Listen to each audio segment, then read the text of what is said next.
Hello friends, welcome back to our channel. మీ దగ్గర పాత నాణాలు నోట్లు ఉన్నాయా? అయితే మీరు లక్షలు సంపాదించవచ్చు. కొంతమందికి పాత నాణాలు సేకరించడం ఒక హాబీగా ఉంటుంది.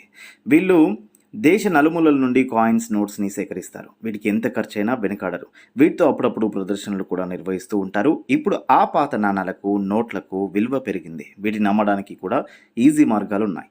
ఎక్కడ అమ్మితే డబ్బులు జెన్యున్గా ఇస్తారు, అసలు ఏ కాయిన్స్కి ఎంత విలువ ఉంది అనేది ఈ వీడియోలో తెలుసుకుందాం. ₹5 ట్రాక్టర్ నోటు ఉంటే దానికి మార్కెట్లో డిమాండ్ ఎక్కువగా ఉంది. ఆ నోటు పైన భారతీయ రిజర్వ్ బ్యాంక్ అని కింద ₹5 అని రాసి ఉండాలి. అలాగే ఆ నోటు పైన విమన్ జిల్లన్ గవర్నర్ సంతకం ఉండాలి. ఇలాంటి నోటు మీ దగ్గర ఉంటే దానికి మార్కెట్లో 10 లక్షల విలువ ఉంది. అలాగే నోటు చిరిగి ఉండకూడదు. ఒకవేళ అలా ఉంటే దానికి సగం ఖరీదు ఇవ్వబడుతుంది. అలాగే పాత ₹10 నోటులో సీరియల్ 786 నెంబర్తో ఉంటే దాని ఖరీదు 3 నుండి 6 లక్షలు ఉంటుంది. వీడియోలో చూపించిన పాత కాయిన్స్కి కూడా మార్కెట్లో డిమాండ్ ఉంది.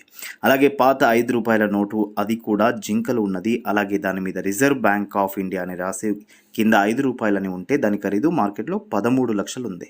అలాగే మీ దగ్గర ఉన్న పాత కాయిన్స్ని మాకు ఫోటోలు పెట్టండి. పాత ₹10 నోట్ స్టార్ సీరియల్ నెంబర్తో ఉంటే దాని విలువ 15 నుండి 20 లక్షల వరకు అయితే ఉంటుంది.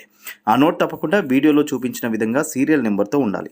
దాని తర్వాత ₹5 ఓల్డ్ కాయిన్, దానిపై హిందీలో భారత్ అని, ఇంగ్లీష్లో ఇండియా అని ఉంది. కింద ₹5 ఉండి అశోక స్తంభం, దాని కింద సత్యమేవ జయతే అని ఉండాలి. అలాగే గోల్డ్ రంగులో ఉన్న కాయిన్ అయితే దాని ఖరీదు 9 నుండి 10 లక్షలు లభిస్తాయి.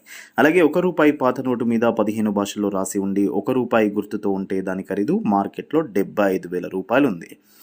ఇంకా పాత 500 మరియు ₹1000 నోట్లు ఉంటే వాటి ఖరీదు 6 లక్షల నుండి 7 లక్షల్లో ఉంటుంది. అలాగే పాత అగ్రికల్చర్ ₹100 నోటు 15 భాషల్లో రాసి ఉంటే దాని ఖరీదు 4 నుండి 5 లక్షల్లో ఉంటుంది. ఇలా రకరకాల నాణ్యాలకు, ప్రత్యేకమైన నాణ్యాలకు విలువలు ఎక్కువగా ఉన్నాయి. దీనిని మీరు ఆన్లైన్లో అమ్మవచ్చు, అలాగే ఎగ్జిబిషన్స్లో కూడా అమ్మవచ్చు. ముంబై, అహ్మదాబాద్, ఢిల్లీలో నాణాల ప్రదర్శన జరుగుతుంది. మీ దగ్గర ఉన్న పాత నాణాలను అమ్మితే ఇక్కడ జెన్యున్గా డబ్బులు ఇస్తారు, ఎలాంటి మోసం లేకుండా. ఆన్లైన్లో అయితే ఎలాంటి ఓటీపీ ఎవరు అడిగినా చెప్పకండి. ఇలా ఏటీఎం పిన్, ఓటీపీ తీసుకుని మోసం చేసే అవకాశాలు ఉంటాయి. అదే కాయిన్ ఎగ్జిబిషన్స్లో అయితే ఎలాంటి మోసాలు ఉండవు. చూసారు కదా ఫ్రెండ్స్, మా వీడియో మీకు నచ్చినట్టయితే లైక్ చేయండి, షేర్ చేయండి, మా ఛానల్ని సబ్స్క్రైబ్ చేసుకోండి. Thank you friends.